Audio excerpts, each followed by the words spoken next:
जिस संसद की चौखट पर शीश नवाकर मोदी जी ने संसद में प्रवेश किया था, आज मोदी सरकार ने उसी संसद को शर्मसार कर दिया।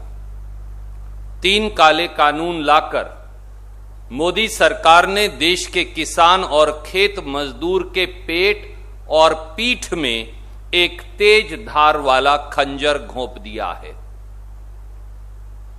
73 वर्षों में शायद ये सबसे अंधकारमय दिन संसद और इस देश के इतिहास में है, जब सत्तासीन मोदी सरकार ने, भाजपा सरकार ने किसान, खेत और खलिहान पर एक सुनियोजित और षड्यंत्रकारी आक्रमण बोला है।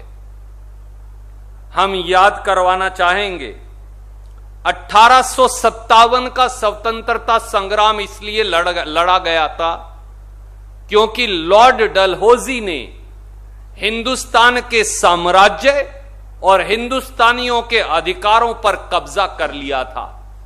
अब 2020 का स्वतंत्रता संग्राम इसलिए लड़ा जाएगा कि आज के काले अंग्रेजों ने और एक अहंकारी शासन ने देश के खेत और खलिहान पर कब्जा करने का फिर षड्यंत्र किया है।